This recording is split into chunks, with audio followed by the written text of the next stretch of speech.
Saren knew she was with child 3 days before the letter arrived. That would change everything. She had suspected for a fortnight. The quiet nausea that greeted her each morning, the tenderness in her body that had no other explanation, the way her body had changed in ways she recognized, as though her very being had decided to keep a secret of its own. She had told no one. She had not even told him. She had pressed her palm flat against her stomach each night in the narrow bed of her small room and whispered to the silence, as if the words might somehow reach the life forming beneath her skin. I will find the right moment. I will tell him when the world is still. But the world at Wren Hollow Park was never still. And the moment she had been waiting for was about to be stolen from her. The letter came on a gray morning in late October, delivered by a rider in emerald and gold livery that no one in the household recognized.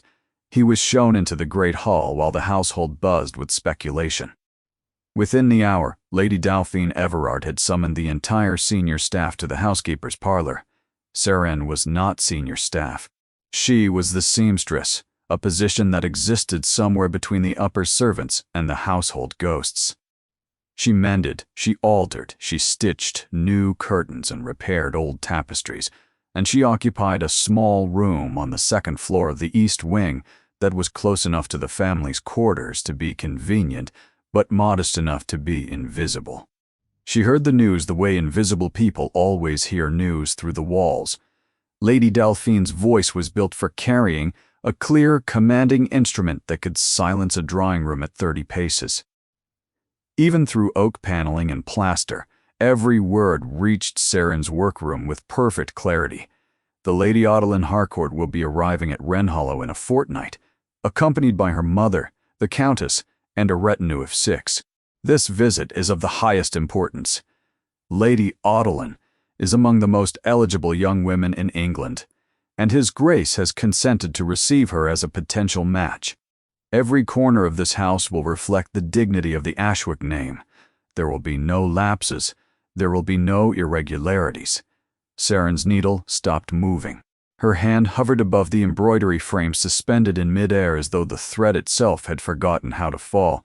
A potential match. She set the needle down very carefully. She placed both hands flat on the table. She breathed. She was the Duke of Wren Hollow's wife. They had been married 3 months ago in the private chapel at Birchfield, a small parish 6 miles from the estate, witnessed by the aging chaplain, Father Oswin, and by the Duke's valet, Renwick, who had served the family for 40 years and whose silence was absolute. The ceremony had been brief and unadorned. There had been no music, no flowers, no guests in silk and satin. There had only been Taryn's voice, low and steady, speaking the vows as though they were an oath of war rather than a promise of love, and her own voice, barely above a whisper, saying the words that had bound her life to his.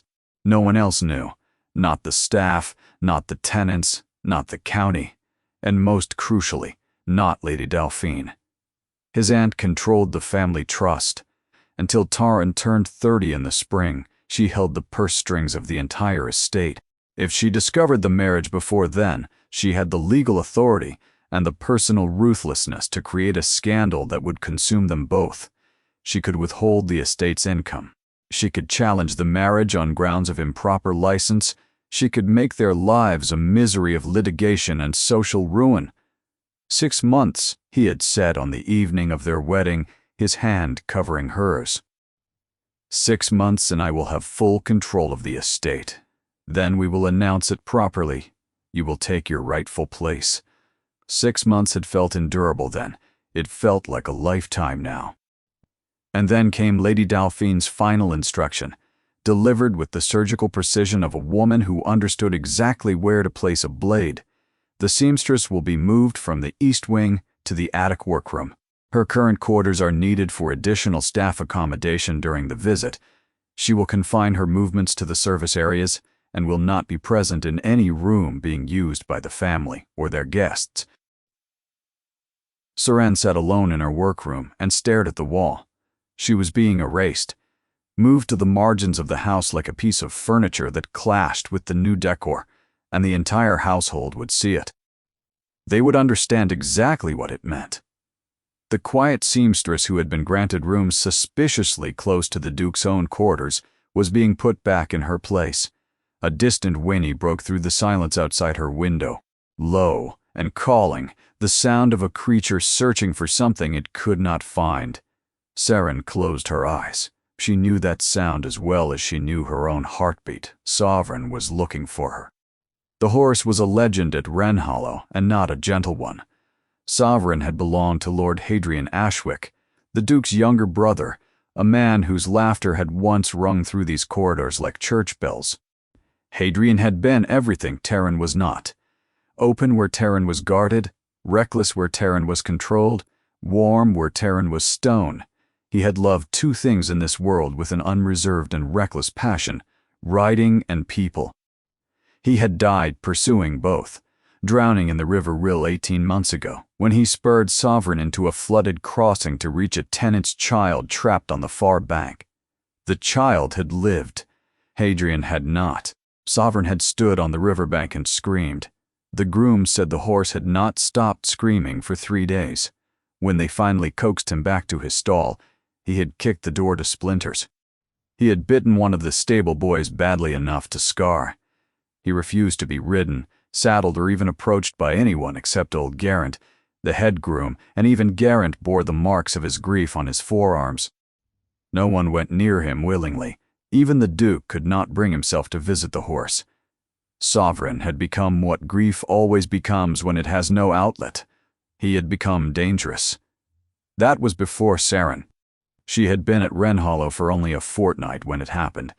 She had taken a shortcut through the stable yard on her way to the kitchen gardens, her basket over her arm, her mind elsewhere. She had not known about the horse. She had turned at the sound of hooves on packed earth and found him standing 10 feet away on the other side of the fence. 17 hands of black muscle and fury, his mane tangled with burrs, his coat dull from months of neglect. His eyes were dark and wild, rolling white at the edges, and he was staring at her. Every instinct told her to run. She did not move. It was not bravery. It was something she had learned in the years since her father's death. When the world is frightening, when everything around you is loud and violent and out of control, the only power you have is the power to be still, to be quiet, to refuse to add your own fear to the chaos. She stood and she watched him. She breathed slowly. She did not speak. The horse snorted. His ears, which had been pinned flat against his skull, flickered forward. He took a step, then another. He came to the fence and stretched his massive neck over the top rail, and with a sound that was half sigh and half groan, he lowered his great head and rested it against her shoulder. The weight of him nearly buckled her knees. He was warm and solid and trembling, and the sound he made was not the scream the grooms described. It was something quieter, a low, shuddering breath that carried the weight of every day he had spent alone since his master drowned. Old Geraint had found her there 20 minutes later and stopped dead. "In all my years," the old groom had said, his voice thick with something between wonder and grief. "In all my years, I have never." He had not finished the sentence. Since that day, it had become a ritual, and then Sovereign began to follow her. Small escapes, a gate unlatched, a fence post rotted through. Every time he got free, he found Saren. At the kitchen garden, at the orchard, once standing outside the morning room window, his black head filling the glass like a living portrait. The household staff were terrified. Lady Delphine had ordered the fences reinforced with iron posts and told Saren, in a tone that could have frozen the river itself, that if the horse escaped again, there would be consequences. But the Duke had seen. Taran had been standing at his study window one morning, a cup of coffee growing cold in his hand, when Sovereign broke free and trotted across the south lawn. He watched the horse come to a halt beside a figure in a gray dress kneeling by the herb beds. She had not flinched. She had simply reached up without looking and placed her hand on the horse's lowered head. It was the most natural gesture he had ever seen, as unconscious as breathing, as intimate as a prayer. That was the moment he saw her. not as a seamstress. As a person whose stillness held a depth he could not fathom, and was suddenly, urgently compelled to understand. Her name was not just Saren the seamstress. Her name was Saren Colwyn, and before she mended curtains in a great house that did not belong to her, she had been the daughter of a man whose name had once been spoken with respect in every drawing room within 50 miles of Wrenhollow. Amrys Colwyn had been a physician, not a fashionable London doctor with a Harley Street practice, but a country physician of the old school. A man who rode through snow and rain to reach a laboring mother in a tenant's cottage. A man who set bones and stitched wounds and brewed his own tinctures from herbs he grew in the garden behind his house in the village of Brynmere. He had served the Ashwick family for over 20 years. He had delivered both of the old Duke's sons. He had attended the Duchess through her final illness. And then, 4 years ago, everything had changed. Lord Percival Everard, Lady Delphine's husband and the old Duke's younger brother, had died suddenly in the night. A seizure, Amrys had recorded, the consequence of years of excessive drink and a constitution weakened by gout. Lady Delphine had not accepted this verdict. Within a week, she had produced a second opinion from a physician in York suggesting an overdose of digitalis. Within 3 months, Amrys Colwyn had been stripped of his reputation, barred from practice and cast out of the village he had served for 2 decades. The evidence had been thin. A bottle of foxglove tincture. Testimony from Lady Delphine's personal maid. The word of a grieving widow against the word of a country doctor with no powerful friends. Amrys Colwyn had died 14 months later. Not of disease, but of the slow, corrosive despair that eats a man from the inside when the world has decided he is guilty of a sin he did not commit. Saren had been 19 years old. She had buried him alone in the churchyard at Brynmere because no one from the village had come. After that, she had survived. Seamstress work in Kendal, mending in Penrith. She had carried her father's medical journals everywhere, and in the back of one she had found what she was looking for, detailed clinical notes on Lord Percival documenting a progressive cardiac condition. The foxglove tincture was not poison. It was the very medicine that had been keeping him alive, but the notes alone were not enough.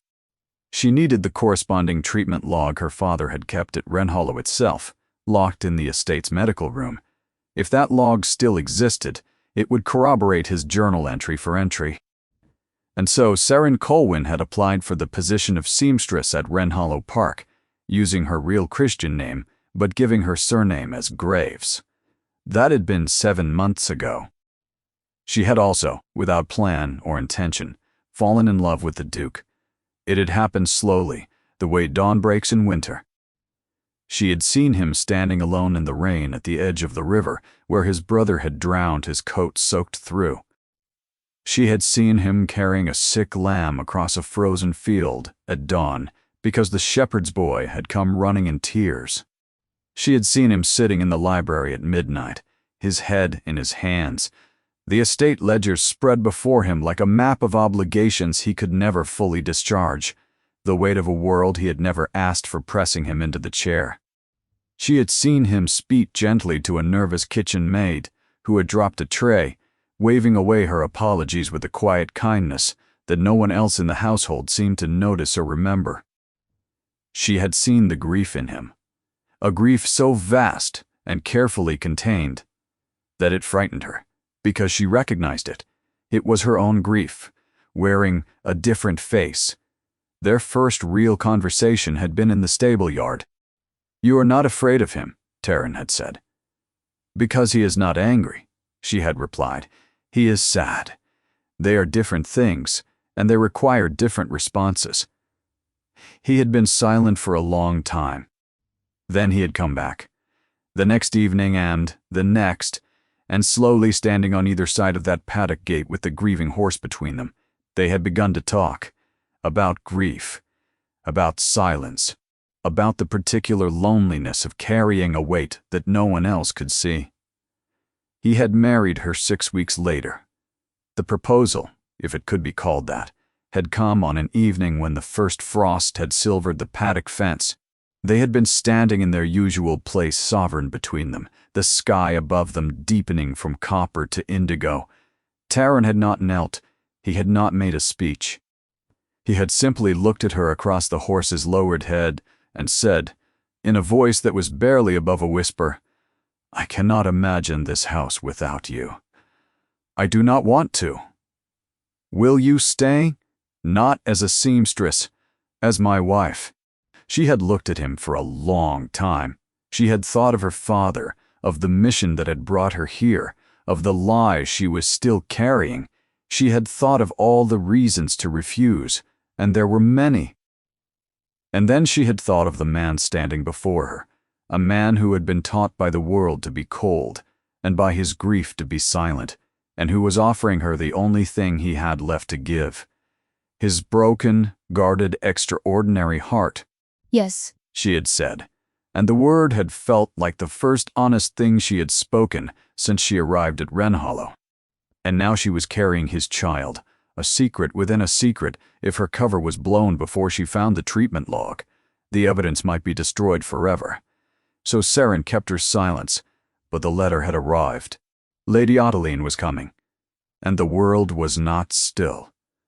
The move to the attic was carried out the following morning with a brisk, humiliating efficiency. The attic workroom was a long, low-ceilinged room with exposed beams, a small north-facing window that made fine needlework a torment, and a rusted fireplace. Saren set her father's portrait on the windowsill where it would catch whatever light the day could offer, and she began to work. That afternoon, Lady Delphine summoned her. "You have been at Wrenhollow for some months now. I have noticed a tendency toward a certain presumption. The horse, the gardens, your presence in parts of the house where a seamstress has no business. Small things, left unchecked, become large problems. Do you understand what I am telling you?" Saren understood perfectly. Lady Delphine was not merely relocating her. She was establishing a boundary, drawing a line between the seamstress and the Duke. That evening, Sovereign escaped again, but he did not know. She had been moved. Saren watched from the attic window as he stood beneath her former room calling for her. He whinnied, low and questioning. The sound rose through the cold autumn air and reached her 3 stories above, muffled by glass and stone, but unmistakable. He waited.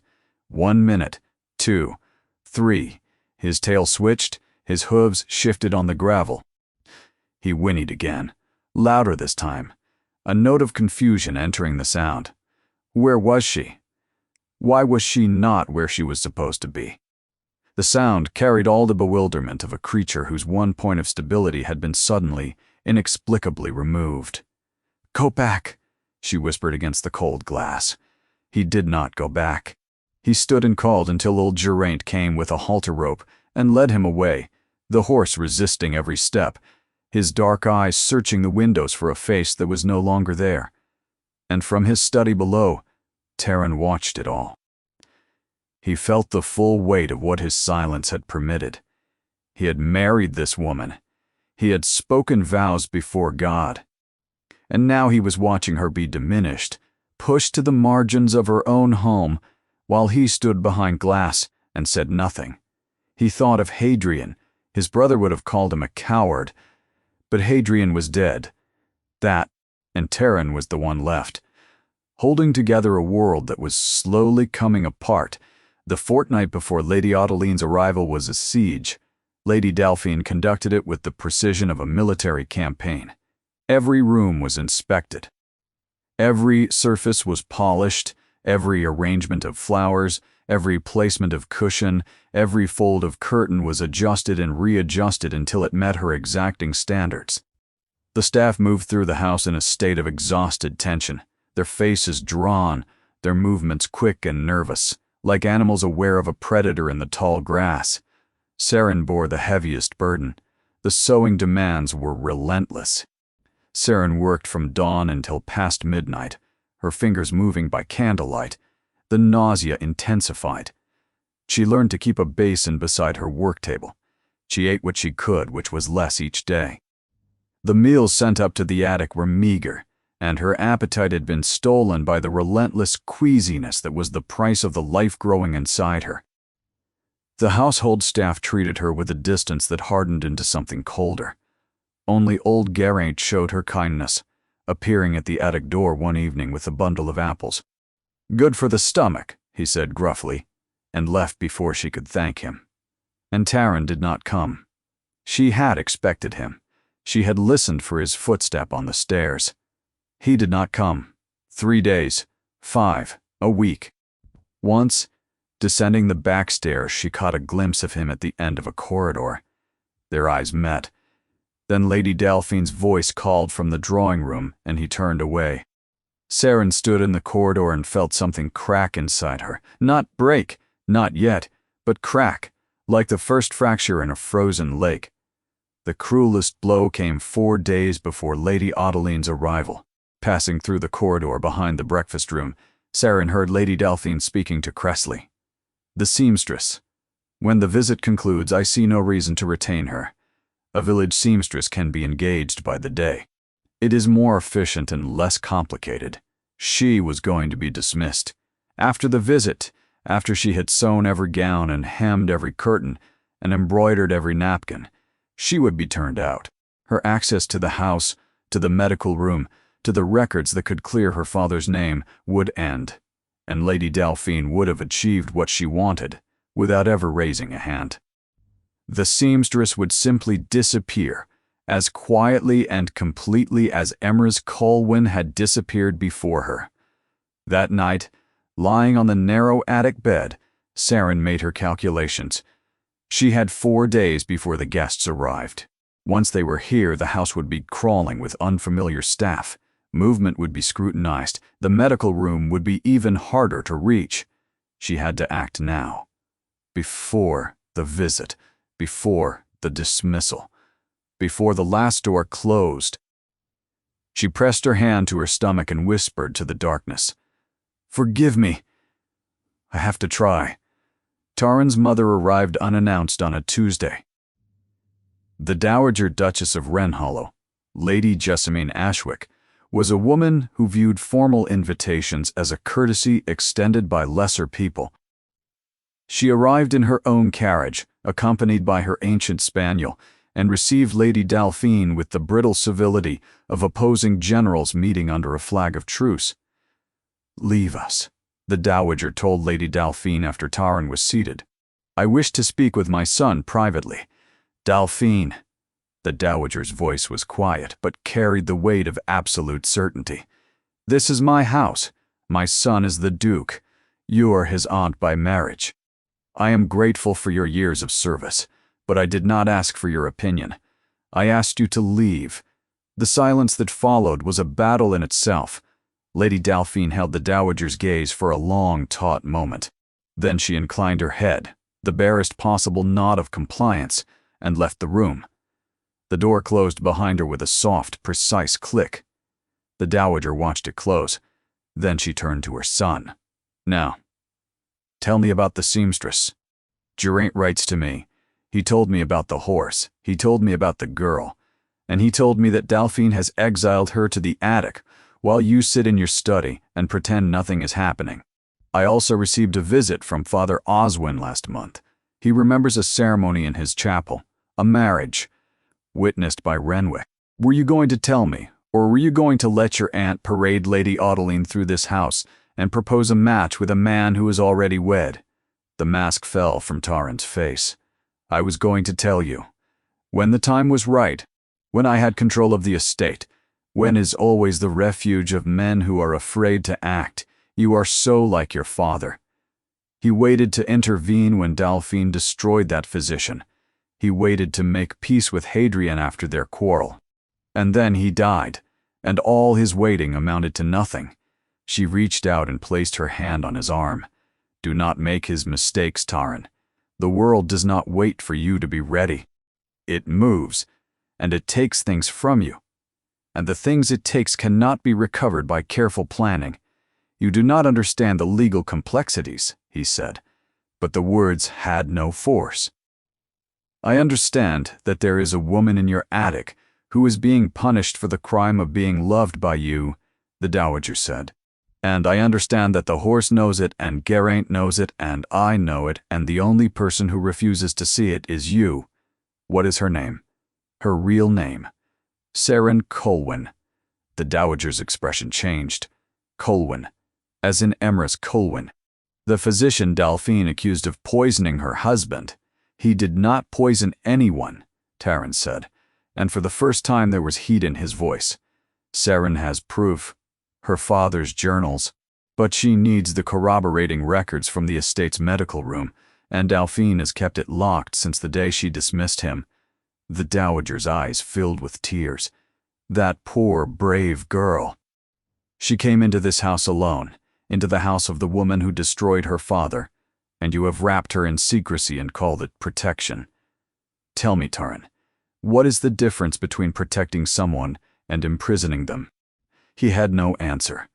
"I need to speak with her," he said. "You need to choose. Between your fear of Delphine and your duty to your wife, between the safe path and the just one.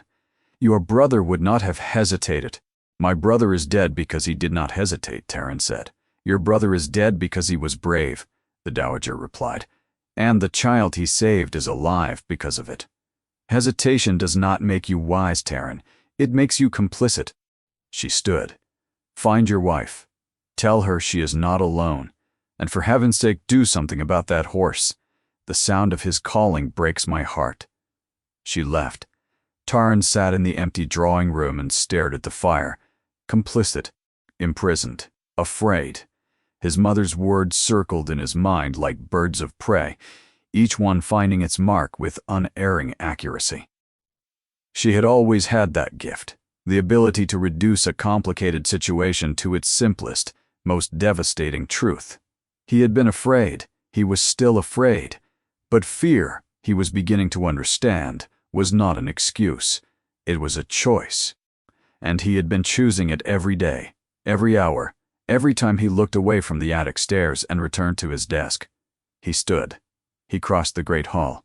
He reached the service staircase. He put his hand on the banister. "Your Grace," Cressley's voice came from behind him. "Lady Delphine requests your presence in the library. She says it concerns the arrangements for Lady Ottoline, and cannot wait."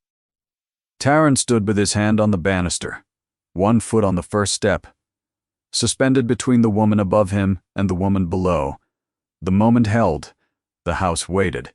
He released the banister. He turned and walked toward the library. And 3 floors above, Saren stood at the top of the staircase in the shadows, where she had been descending to find him. She had heard his footsteps approaching. She had heard him stop. She had heard him turn away. She pressed her back against the cold wall and closed her eyes. She placed one hand against the rough plaster and the other against her stomach, and she breathed. And she did not cry, because tears were exactly what people like Lady Delphine wanted. She had learned that lesson as a girl, standing in her father's empty study after the bailiffs had come and gone. Tears were currency in the economy of cruelty. They bought nothing and cost everything. She would not spend them here. But for the first time since she had come to Wrenhollow, she was not sure that breathing would be enough. 3 nights before Lady Ottoline's arrival, Saren made her move. She rose an hour past midnight, wrapped her dark shawl around her shoulders, and descended the service staircase by feel. 3 flights down. Through the service corridor, past the kitchen, past the butler's pantry. The medical room was at the end of a short passage, locked with a simple iron mechanism she had studied for weeks. She had fashioned a tool from a broken embroidery needle, bent and flattened with patient work over several evenings. She inserted it. The metal scraped against the lock's internal mechanism, a sound that seemed deafening in the silence. She adjusted the angle. She pressed. Something inside resisted, then shifted, then clicked. The door opened. The smell hit her first. Old medicine, dust. The faint, lingering ghost of camphor and dried herbs. It was the smell of her father's coat. The smell of his study. The smell of the life that had been taken from them both. She pressed her hand to her mouth and breathed through it. She stepped inside and pulled the door almost shut behind her. The room was small. She could feel the dimensions of it in the darkness, the close walls, the low ceiling. Her hands found a shelf. Bottles still stoppered. Jars with labels she could not read. A metal tray. She moved along the shelf, searching by touch. Her father had kept his treatment logs in bound ledgers, one for each year of service. They would be heavy, leather-covered, with his initials stamped on the spine. Her fingers moved over glass, over wood, over the cold curve of a pestle. Then they found leather, thick, cracked, familiar. She pulled the ledger from the shelf. She had brought 2 matches tucked into the fold of her shawl. She struck the first against the rough edge of the shelf. Orange light filled the small room. Her father's bottles still lined the shelves. His mortar and pestle sat on the work table.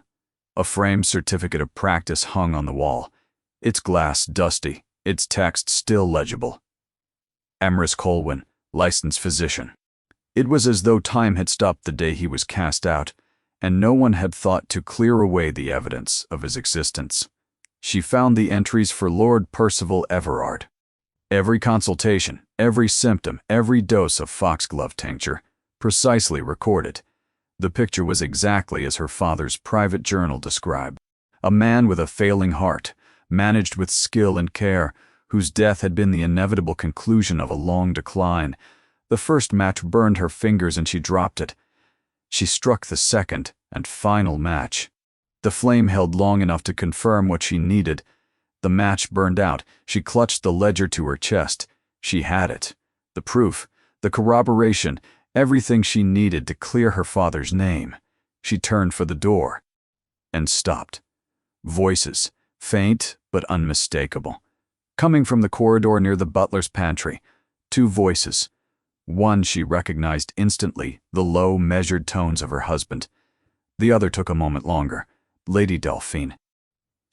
Saren pressed herself against the wall of the medical room. The ledger clutched against her chest. The door was ajar by 2 inches. The voices were growing clearer, carried by the stone walls of the corridor. You cannot be serious, Taryn. The girl is a seamstress, a nobody. The entire county will be watching this visit. Lady Ottoline is the daughter of an earl. Her family has connections to the crown itself. This match would secure the Ashwick name for a generation. I am aware of the political advantages, then act on them. You have been drifting. Since Hadrian died, you have retreated into yourself. The estate needs leadership. It needs an alliance. It needs an heir. And you need a wife of appropriate standing, not a seamstress who attracts your dead brother's horse. Saren stopped breathing. The seamstress, Taryn said, and there was something in his voice, a careful, deliberate flatness that Saren had never heard before. The seamstress is not a concern. She is nothing, a servant. I have no attachment to her. The words hit her like a physical blow. She pressed the ledger harder against her chest as though it could shield her. Good, Lady Delphine said. Then you will have no objection to her dismissal after the visit. None. And you will receive Lady Ottoline with the seriousness the occasion demands. I will do what is necessary for the future of this estate. Saren heard Lady Delphine's footsteps retreating down the corridor, the sharp click of her heels on the stone floor. She heard Taryn's breathing, a single long exhale, and then his footsteps too, moving in the opposite direction, back toward the main house. Then there was nothing. Only the darkness and the smell of old medicine and the ledger in her arms, and the child in her body and the words that were still echoing in her skull, bouncing off the walls of her mind like a stone thrown into a well, falling and never reaching the bottom. She is nothing. A servant. I have no attachment to her. We will take a very short break. If you do not want to miss new stories, please subscribe to the channel. Saren did not move for a long time. She stood in the darkness of her father's old dispensary, the ledger pressed to her chest, and let the words settle into her like stones sinking into deep water. She is nothing. A servant. I have no attachment to her. She understood, in the rational part of her mind, that he might have been lying, that he might have been deflecting Lady Delphine's suspicions, playing the same careful game of concealment they had both agreed to play. She understood that the Taran she knew, the man who had held her hands in a cold chapel and spoken vows with the gravity of a man swearing a blood oath, might have been protecting her by denying her. But understanding and believing were not the same thing, because the words had not sounded like a performance. They had sounded like relief, like a man setting down a weight he was tired of carrying. She thought of the past weeks, the exile to the attic, the silence, the empty staircase, where his footsteps had approached and turned away. He had not protested, he had not intervened. He had simply permitted it, step by step, as though watching her disappear was merely the cost of his strategy. And now, in the darkness, speaking to the woman who controlled his fortune, he had called her nothing. Perhaps he meant it. Perhaps the marriage had been an impulse, a moment of grief-driven recklessness that he now regretted. Perhaps the careful, methodical Duke of Renhollow had looked at the balance sheet of his life and decided that a seamstress on one side could not outweigh an earl's daughter on the other. She made her decision, standing in the room where her father had once worked, surrounded by the instruments of his healing, holding the proof of his innocence against the place where his grandchild was growing. The irony of it was almost unbearable. She was standing in the intersection of everything she had lost and everything she had found, and the man who connected them all had just called her nothing. She would not confront him. She would not weep. She would not beg for an explanation. She would do what she had always done. She would rely on herself. She had the ledger. She had her father's journals. She had the proof she had come for. The original mission, the mission that had brought her to Renhollow long before love had complicated everything, was complete. She could take her evidence to a magistrate. She could clear her father's name. She could do it alone, without the Duke, without the protection of a marriage that might exist only on paper. She slipped out of the medical room, closed the door, and climbed the stairs to her attic. She packed her bag in the darkness. She placed the ledger and her father's journals at the bottom, wrapped in a petticoat. She placed her father's portrait on top. She left the sewing, the thread, the shears. They belonged to Renhollow. She did not. She would leave at dawn, before the household woke. She would walk to Brynmere. She would find old Mr. Cathcart, the solicitor her father had once trusted. She would present the evidence and begin the process of restoring her father's name. And she would never set foot in this house again. She sat on the edge of the bed, her packed bag beside her, her hands folded in her lap, and did not sleep. The attic was silent around her, the old timbers settling in the cold, the mice in the walls going about their nighttime business with a cheerful indifference to the human dramas unfolding above and below them. She watched the window and waited for the first gray light of morning to release her from the last place she had ever expected to call home. She did not get the chance to leave. At 5 a.m, a full hour before the household's usual rising time, a sharp knock came at the attic door. Saren barely had time to push her packed bag under the bed before the door opened. It was Cressley. The butler's face was rigid with a formality that was, even by his standards, extreme. "Lady Delphine requires your presence in the library immediately," he said.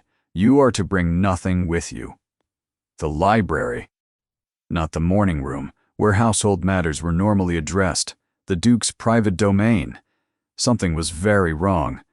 Saren followed Cressley down the stairs, her heart hammering. The library doors were open.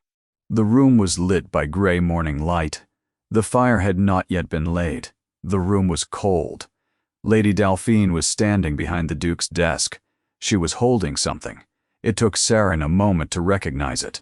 When she did, the blood drained from her face. It was her father's journal. The private journal she had kept hidden in her room, wrapped in cloth, tucked beneath a loose floorboard. Lady Delphine had searched her room.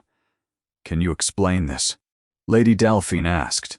Her voice was calm, but beneath the calm was a vibration of something far more dangerous. She opened the journal and read aloud. "Clinical notes on Lord Percival Everard, written in the hand of Emery's Colwyn. Dosages of foxglove tincture." She looked up. "You are Colwyn's daughter. It was not a question. Saren said nothing. You came into this house under a false name, Lady Delphine said. You have been living among us, eating our food, using our resources, all to pursue your dead father's grievance. I should have seen it. The resemblance is there, around the eyes. He had the same stubbornness. My father was innocent, Saren said. Her voice was quiet, but it did not tremble. He did not poison Lord Percival. The matter was settled 4 years ago. The matter was never settled. It was buried. There is a difference. Lady Delphine's eyes narrowed. The calm facade cracked, and beneath it, Saren glimpsed something unexpected. Not anger. Fear. Where is the treatment ledger? Lady Delphine asked, her voice sharp now. The one your father kept here. Where is it? Saren understood in that moment, with a clarity that felt like cold water against her skin. Lady Delphine had known about the ledger all along. She had left it locked in the medical room for 4 years, not because she had forgotten it, but because she had been afraid to destroy it. Destroying medical records of a dead peer would be a crime. Leaving them untouched and inaccessible was merely negligence. I do not have it, Saren lied. My father's journal is all I have. It does not matter, Lady Delphine said, but the relief in her voice was thin and unconvincing. You are dismissed. You will leave Wrenhollow today. If you attempt to make trouble, if you take this pathetic journal to a magistrate, I will ensure you are charged with fraud, with trespass. The name Colwyn will be dragged through the mud again, and this time there will be no recovery. She picked up the journal and held it over the cold fireplace. This is going into the first fire lit this morning. Your father's delusions will die with his reputation. The library door opened. Taran walked in. He was dressed in his outdoor coat, his boots muddy, his hair disheveled by the wind. He had been out early on the estate, as he often did when sleep eluded him. He stopped when he saw the scene before him, his wife, pale and rigid, standing before the desk, his aunt, holding a leather journal over the fireplace, the air between them charged with a hostility so intense it was almost visible. What is happening here? He asked. His voice was quiet, but the authority in it was absolute. Lady Delphine recovered quickly. She had been managing men for decades, and her instinct for narrative control was as sharp as ever. Your seamstress is a fraud, she said, her voice ringing with righteous indignation. Her name is not Graves. She is the daughter of Emrys Colwyn, the physician who poisoned my husband. She has been living in this house under a false identity. I have found this journal in her room. It is filled with her father's ravings. I want her gone today. Arrested, if possible. She is a danger to this household. Taran took the journal. He looked at it. He looked at Lady Delphine. Then he looked at Saren. Their eyes met, and in that moment, Saren searched his face for the man she had married, for the man who had spoken vows in a cold chapel, for the man who had called her nothing in a dark corridor only hours ago. What she saw stopped her breath. She had braced herself for the cold mask, for the careful, calculated expression of a man who had already weighed her value and found it wanting. She had prepared herself for the Duke of Wrenhollow, the man who managed his world like a ledger, balancing assets against liabilities with ruthless precision. She had prepared herself for the man who had called her nothing. What she saw was not that man. His eyes were not cold. They were not guarded. They were blazing with a fury so controlled, so carefully contained, that it was more frightening than any shout or curse could have been. And the fury was not directed at her. He turned to Lady Delphine. Leave us, he said. Taran, this woman, leave us. The single word cracked through the room like a whip. Lady Delphine's mouth snapped shut. She stared at her nephew for a long, disbelieving moment, then turned and walked out of the library. The door closed behind her. The silence that followed was vast. It filled the room the way water fills a vessel, pressing into every corner, every shadow, every space between the books on the shelves. Saren could hear the tick of the mantel clock, the distant whinny of Sovereign in the paddock, the soft crackle of the fire that someone had laid while she was being summoned, the sounds of a house that did not yet know its world was about to change. Taryn set the journal on the desk. He stood on one side. Saren stood on the other. The distance between them was 6 feet of polished oak, but it felt like an ocean. "You heard me last night," he said. It was not a question. Saren nodded. "You heard what I said to her about you." "Yes," Saren whispered. Taryn closed his eyes. When he opened them, the controlled fury was still there, but beneath it was something raw, something that looked like anguish. "I lied," he said. His voice was low, stripped to its foundations. "I lied to her because I was afraid. Because I have been afraid since the day I married you. Afraid of what she would do. Afraid of what I would lose. Afraid of everything except the one thing I should have been afraid of. Losing you." Saren felt her composure waver. The wall she had built through the long night, the cold resolve, the decision to leave began to crack. He came around the desk. He did not touch her. He stood in front of her, close enough that she could feel the warmth of him, the smell of wind and wet earth on his coat. "My mother came to me," he said. "She told me I was a coward. She was right. I have hidden you. I have allowed my aunt to torment you. I have put strategy ahead of justice and called it wisdom." He reached into his coat and pulled out a folded document. "This arrived 3 days ago from my solicitor." He unfolded it. The trust agreement contained a clause that Lady Delphine's own husband had inserted 30 years ago, stipulating that the trustee's authority would be automatically revoked in the event of proven malfeasance. "I was waiting for this," Taryn said. He ran a hand through his hair, a gesture so uncharacteristically vulnerable that it made him look 10 years younger. "This is why I held back. This is why I endured the silence and the secrecy. Because without this clause confronting her would have been a declaration of war I could not win. With it I can end her authority in a single stroke. But I needed proof of her malfeasance. I needed evidence that she had acted fraudulently against someone connected to this household." He looked at the journal on the desk. Your father's case is that proof. If his treatment records show that Lord Percival died of natural causes, and that the inquiry was based on fabricated testimony, then Lady Delphine's accusation was itself an act of fraud. Fraud committed while she was trustee. Fraud that destroyed an innocent man's life. "You knew," Saren said. "You knew who I was. You knew about my father." "I knew," he said. "Not at first. At first I knew only that you were extraordinary. That you had a stillness in you that my brother's horse recognized before any human did. But after we married, after you told me about the medical records, I began to investigate. Quietly. Through my solicitor. Through my mother's contacts. I have known for 2 months, and I have been building the legal case to bring your aunt down and clear your father's name at the same time.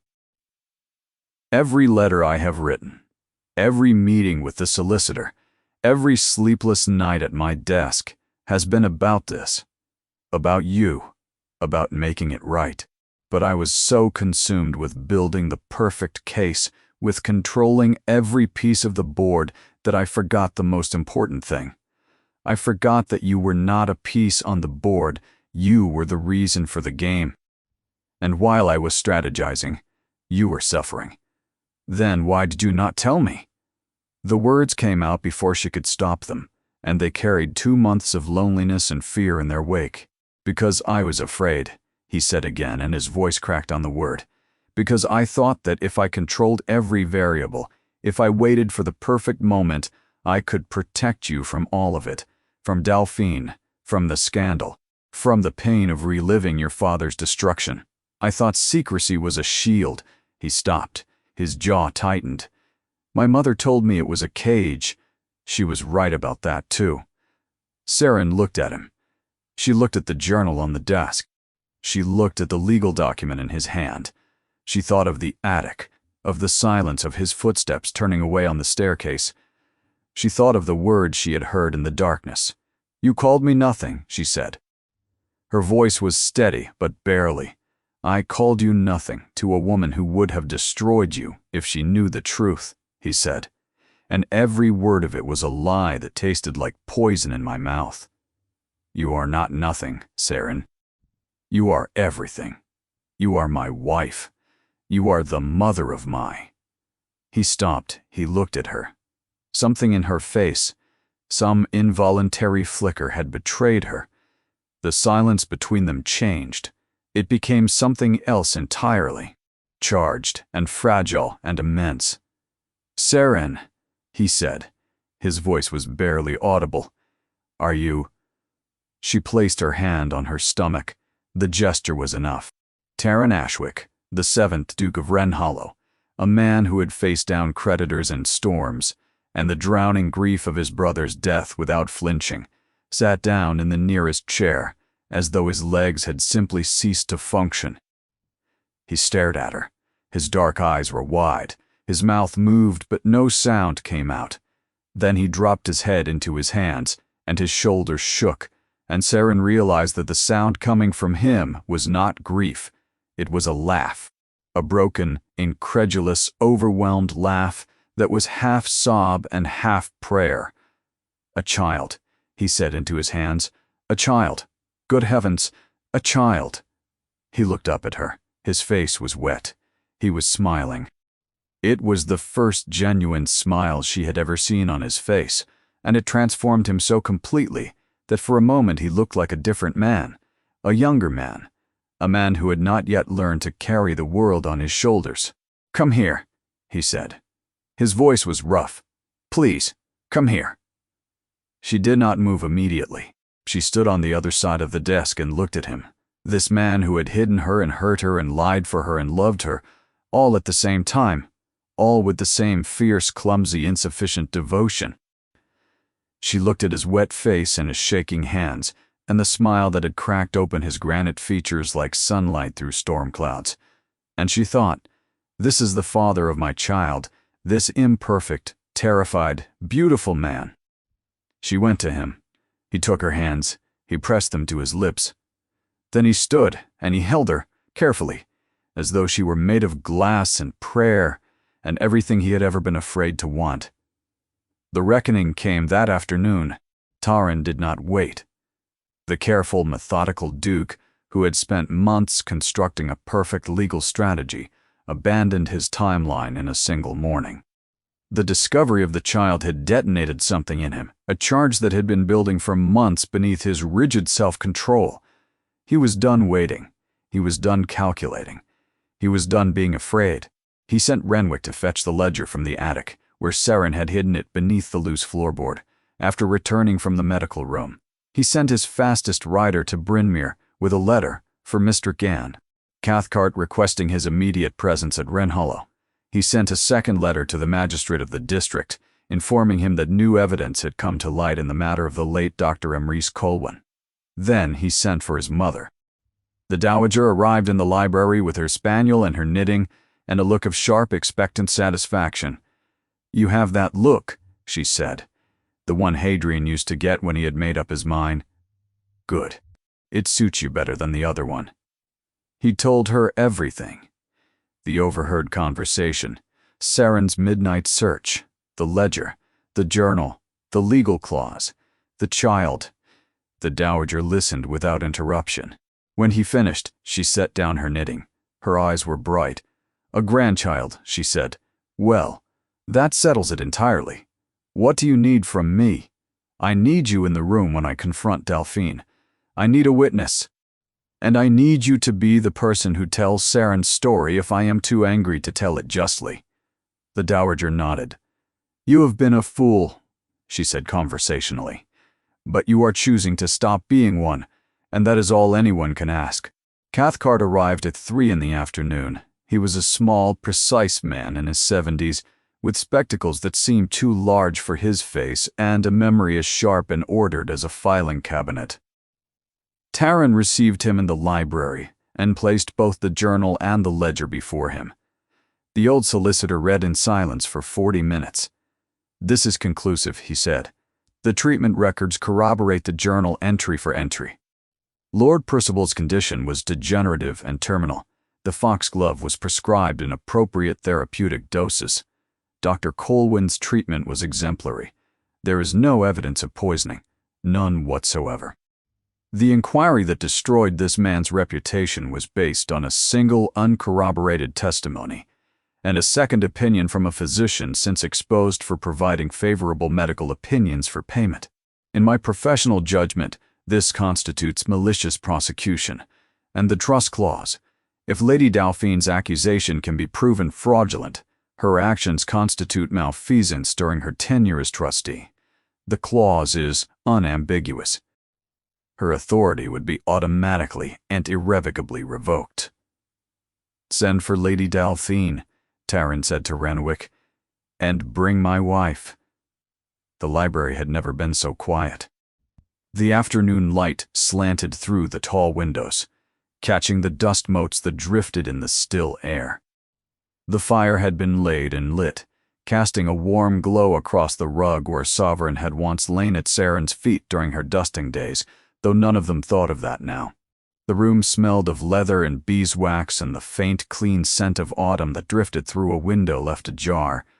It was the smell of Tarrant's world, and today it would be the setting for its transformation. Lady Delphine entered first. She was dressed as though for battle, her gray silk immaculate, her face a mask of composed authority. She stopped when she saw the Dowager by the fire. She stopped again when she saw Mr. Cathcart by the window, with papers in his hands. "What is this?" she asked, her voice sharp. "Sit down, Delphine," the Dowager said. Her tone held no warmth and no malice. It was simply the voice of a woman who had seen enough and was ready for the truth. Lady Delphine did not sit. Then the door opened, and Saren walked in. She was not wearing her gray servant's dress. The Dowager had sent her own maid to the attic an hour earlier, with a gown of deep blue wool, simply cut but unmistakably fine. Saren's dark hair was unpinned, falling over her shoulders. She walked into the room with her hands at her sides and her eyes clear, and for the first time in all these months, she did not look like a seamstress. She looked like exactly what she was. The Duchess of Wrenhollow. Sovereign's distant whinny, carried from the paddock, muted by the glass, but audible to everyone in the room. The horse knew. He always knew. Tarrant spoke. 4 years ago, you accused Dr. Emrys Colwyn of poisoning your husband, he said. His voice was controlled, quiet, and absolutely without mercy. You brought a fraudulent second opinion from a physician who has since been struck off. You suborned testimony from your personal maid. You presented this fabricated case to a magistrate, and you destroyed an innocent man's life. Lady Delphine drew breath to speak. Tarrant raised his hand. "I have not finished." He picked up the ledger. "This is the treatment log Dr. Colwyn kept in this house for 20 years. It documents, in meticulous clinical detail, that Lord Percival suffered from a progressive and terminal weakness of the heart.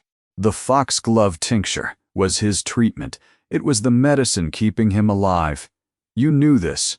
You lived with the man, and when he died, you chose to use his death as a weapon against the man who had tried to save him." Mr. Ninka. Cathcart stepped forward. He spoke for 5 minutes. He outlined the evidence. He cited the trust clause. He stated his professional conclusion in language that was dry, precise, and utterly devastating. When he finished, the room was silent. Tarrant walked out from behind his desk. He crossed the room and stood beside Saren. He took her hand. The gesture was simple, public, and unmistakable. "This is my wife," he said. His voice was thick with an emotion that he did not try to hide. "Her name is Saren Colwyn Ashwick, Duchess of Wrenhollow. We were married 3 months ago by Father Oswin, witnessed by Renwick. She came into this house to find the proof that would clear her father's name, and she found it. She also found me, which is more than I deserved." He looked at Lady Delphine. "You persecuted her," he said. His voice was low and cutting, each word placed with the precision of a surgeon's blade. "You moved her to the attic. You assigned her work that would have broken a woman twice her strength. You isolated her from every kindness in this household. You starved her of company and rest and dignity. You planned her dismissal the moment she ceased to be useful to you. You searched her room like a common thief, and you tried to destroy the only evidence of her father's innocence. You did all of this, Delphine. Every cruelty, every indignity, every calculated humiliation you inflicted upon a woman who was carrying the future heir of this estate. The last sentence landed like a stone in still water, its ripples spread across the room in silence. Lady Delphine's composure broke. It did not shatter dramatically. It simply collapsed, the way a wall collapses when the last supporting stone is removed. Her shoulders curved inward. Her chin dropped. "He was dying," she whispered. Her voice was hollow, stripped of all pretense. Percival was dying, and there was nothing anyone could do. I could not bear it. I could not bear the helplessness. And when he died, I needed someone to blame. I needed it to mean something. I needed it to not be just the end. She looked at Saren. "Your father was a good man." I knew it then. I know it now. I destroyed him because I could not destroy the thing that had taken my husband, and I have lived with that knowledge every day since. She straightened. A ghost of her old composure returned, just enough to hold her upright. She looked around the room, at the faces arrayed against her, at the papers that had undone her, at the young woman in blue who stood beside the Duke with the quiet, unbreakable dignity that was, Delphine realized, the very quality she had most feared and most despised. It was the quality of a person who does not need power to know their own worth. "What will you do with me?" Taran looked at Saren. He did not answer for her. He waited. Saren looked at the woman who had ruined her father, who had cast her out of her life, who had exiled her to an attic and planned her dismissal and tried to burn the last record of her father's innocence.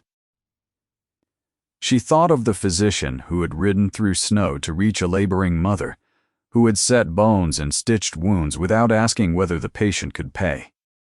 She thought of his hand steady and gentle and his voice always calm, even at the end, even when the world had taken everything from him. He would not have wanted vengeance. He had never wanted vengeance, even at the end, even when the world had stripped him of everything. He had not spoken a single bitter word against the woman who had destroyed him. He had simply said, one evening near the end, when the light in his study was failing and his hands were too weak to hold the pen he had once used to write prescriptions, "The truth will come out." Saren, it always does. You must simply be patient enough to outlast the lie. He had wanted the truth, and now she had it. "My father's name will be restored," Saren said. Her voice was steady. "The inquiry will be formally overturned. A public notice will be placed in every paper that carried the original accusation. His grave in Brynmere will receive a proper stone, with his name and his title, and the years of his service." She paused. "Beyond that, what happens to you is not my concern. You will have to live with what you have done. That is punishment enough." The Dowager was the one who handled the practicalities. Lady Delphine was escorted to her rooms. Her belongings were packed by evening.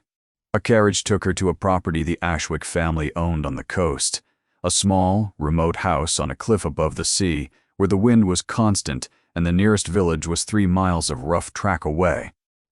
She would have a housekeeper and a small income. She would have her life. She would not have her power, her position, or the family whose name she had traded on for 40 years. The letter to Lady Audeline's family was written that evening. Taran composed it himself, sitting at the desk where so many of the house's decisions had been made and unmade over the generations. It was a gracious, regretful withdrawal. He chose each word with the same care he had once reserved for estate accounts and legal briefs. But this time, the precision served a different purpose. It served the truth. Mr. Cathcart departed for Brynmere with the ledger and the journal, and a detailed brief for the magistrate. The formal process of overturning the inquiry into Dr. Emery Scolwyn would begin within the week. And then, at last, the house was quiet. Taran found Saren in the stable yard at dusk. She was standing at the paddock fence, Sovereign's head resting on her shoulder, her hand on his neck. The horse's eyes were half closed. His breath made small clouds in the cold air. He was at peace. He was where he belonged. Taran walked over and stood beside her. He did not speak for a long time. He simply stood watching the horse and the woman, the two creatures in this world who had taught him what courage looked like when it wore no armor. The sky above them was the color of bruised plums, and the first stars were beginning to appear faint and uncertain, like promises made in a whisper. He simply stood, watching the horse and the woman, the two creatures in this world who had taught him what courage looked like when it wore no armor. "I failed you," he said finally. "Yes," Saren said. She did not soften the word. She did not look at him. "I told myself I was protecting you. I told myself the secrecy was necessary. I told myself that waiting was wisdom." "It was fear," Saren said. "You hid me because you were afraid of what it would cost you to claim me. And I let you, because I was afraid of what it would cost me to demand it." The honesty of it sat between them, unadorned and complete. Neither of them tried to wrap it in gentler language. "Your mother told you to choose between the safe path and the just one," Saren said. "You chose safe. Every time, until today, you chose safe. Why today? Because I heard that you were leaving. Because Renwick found your packed bag under the attic bed and brought it to me. And when I opened it and saw your father's portrait wrapped in a petticoat, I understood what I had done. I had driven you to the point where leaving was less painful than staying. And then, when Delphine told me you were Colwyn's daughter, I realized that the woman I had married was braver than I had ever been. She had walked into the house of her enemy with nothing but a dead man's journal, and the belief that the truth was worth more than safety. And I had answered that bravery by hiding her in an attic and calling her nothing to the woman who had destroyed her family." His voice was raw. "When I walked into that library this morning and saw her holding your father's journal over the fireplace, I understood what my mother had been trying to tell me. Hesitation is not caution. It is complicity. And I was complicit in your suffering because I was too afraid to end it." Sovereign lifted his head from Saren's shoulder and turned to look at Taran. The horse's dark eyes were steady, measuring. He had never allowed the Duke to touch him. Not once in 18 months he had tolerated Gerent. He had loved Saren, but Taran had been a stranger to him, a man who represented the world that had continued to turn after his master had drowned. Taran raised his hand slowly. He held it out, palm up, and waited. The horse looked at him, snorted, shook his mane. Then, with a deliberation that felt almost ceremonial, Sovereign stretched his neck forward and pressed his nose into Taran's open palm. The warmth of it, the velvet softness, the trust in the gesture, undid something in Taran that all the words in the world could not have reached. Saren watched the horse accept the man she had married, and she felt something loosen in her chest, a knot that had been tightening for months. Sovereign had always been the truest judge in the house. He had recognized her worth before any human being had thought to look. And now he was extending the same grace to Taran, not because the Duke had earned it through grand gestures or dramatic confrontations, but because the horse could feel what Saren herself was only beginning to accept, that Taran's remorse was real, that his love, however imperfectly expressed, however badly protected, was genuine. He let out a breath that shuddered through his entire body, and when he spoke again his voice was different, quieter, humbler, stripped of every pretense. "I do not deserve you," he said. "Either of you." He looked at Saren. "But if you will let me, I will spend the rest of my life trying to become the man you believed I was when you married me." Saren looked at his hand on the horse's nose. She looked at his face, wet with tears he was not trying to hide. She looked at the great house behind them, its windows catching the last of the autumn light, and she thought of her father who had served this house with devotion and been repaid with ruin. But she also thought of a chapel in winter, and vows spoken like an oath of war. And she thought of the child. She reached out and placed her hand over his on the horse's nose. "Then stop trying," she said, "and simply be him." He looked at her. The last of the daylight was fading around them, and in the gathering dusk, the great house behind them was nothing more than a dark shape against the sky, its windows beginning to glow one by one as the staff lit the evening candles. It was the same house it had always been, the same stone, the same corridors, the same ancient bones, but it felt different now. It felt like a place that might, after all these years of grief and silence and careful, crushing control, finally learn how to breathe. He turned his hand over and laced his fingers through hers, and they stood like that, the two of them and the horse, as the stars came out over Wren Hollow Park. 6 months later, spring came to Wren Hollow. The parkland burst into green almost overnight, as though the estate itself had been holding its breath through the long winter, and could finally exhale. The daffodils came first, a tide of gold washing through the gardens and the orchard. Then the cherry blossom, pale pink clouds that drifted across the lawns like silk scarves caught by the wind. The river ran clear and fast, and the sound of it reached the house on quiet mornings, a gentle, constant music that had once been a reminder of death and was now gradually becoming something else. The library was transformed. Saren had spent the winter cataloging, restoring and reorganizing the collection that had fallen into neglect during the years of grief. The shelves gleamed with beeswax. The books were properly ordered for the first time in a decade. A new reading alcove had been created by the south window, with a deep cushioned seat where the morning light pooled like warm honey. It was here that Saren sat on a Tuesday morning in late April, a book open in her lap, her bare feet tucked beneath her, watching the gardens through the glass. She was larger now. The child had grown through the winter, with the same quiet, determined patience that characterized its mother, and her body had rounded and softened in ways that still surprised her when she caught her reflection in the library's tall mirrors.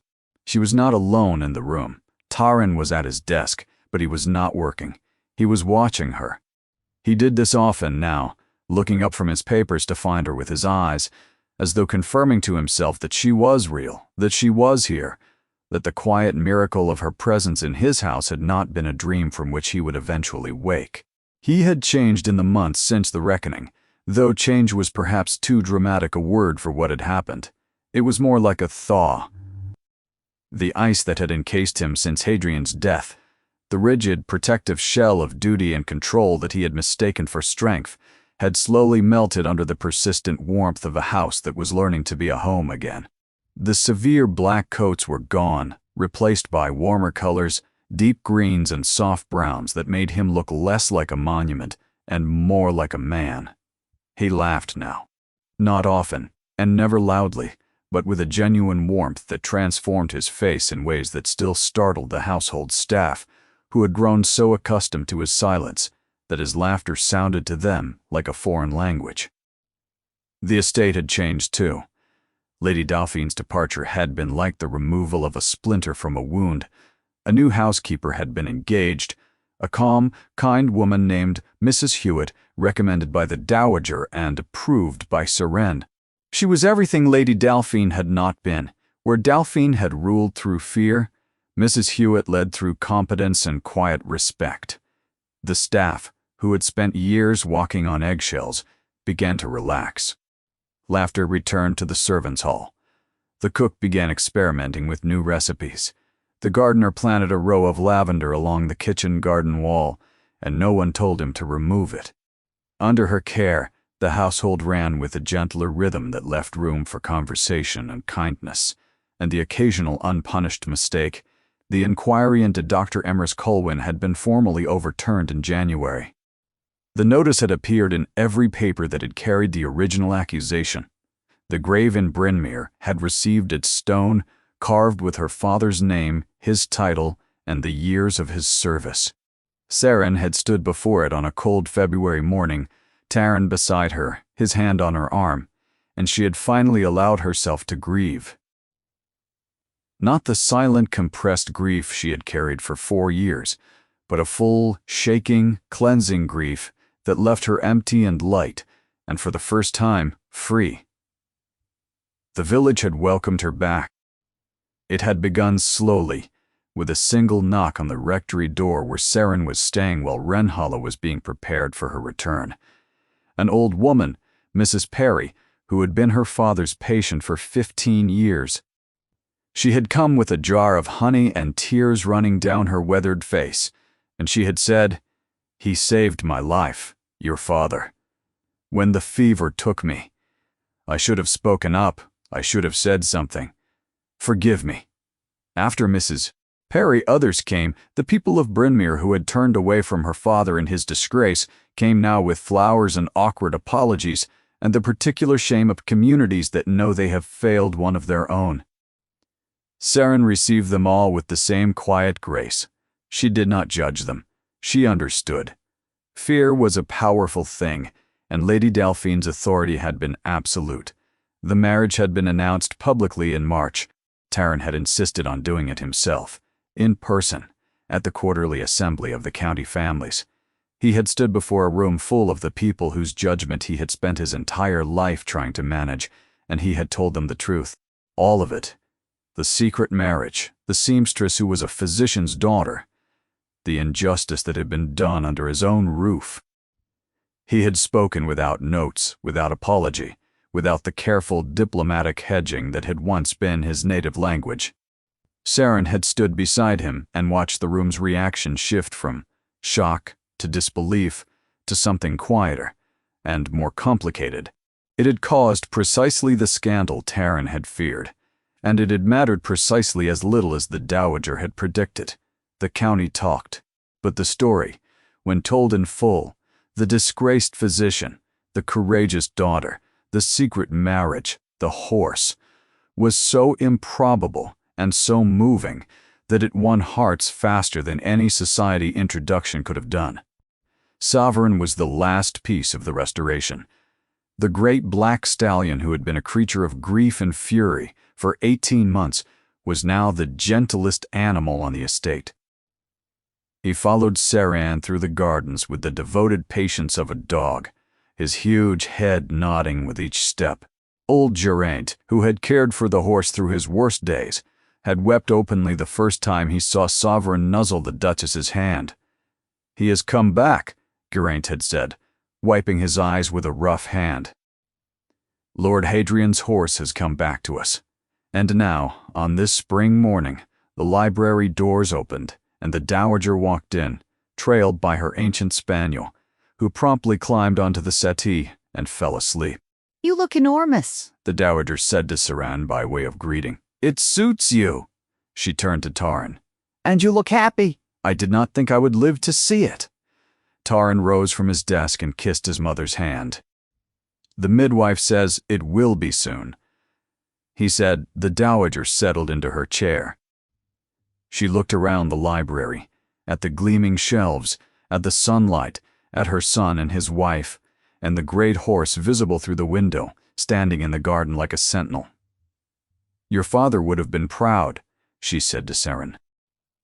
She reached over and took the young woman's hand, and for a moment the three of them sat in a silence that was not empty, but full of the years that had brought them to this room, full of the grief that had shaped them and the truth that had saved them, not of the titles or the house or the fortune, of you, of what you did with his name. Saren placed her hand on her stomach and felt the child move, a strong, insistent kick that seemed to say, "I am here, I am ready, I am coming." "I did not do anything extraordinary," she said. "I simply refused to let the lie stand." The Dowager smiled. "That is the most extraordinary thing anyone can do." The Dowager settled back in her chair and took up her knitting, and the library fell into the comfortable, companionable silence of people who have nothing left to prove to one another. The clock on the mantel ticked. The spaniel snored. A bee drifted through the open window and circled lazily above the reading alcove. before finding its way back out into the spring air. Outside, Sovereign raised his head and whinnied. Not the searching, grieving call that had echoed across the grounds for so many months. A different sound. Full-throated, joyful, ringing across the spring air like a bell. It was the sound of an animal that had found what it was looking for.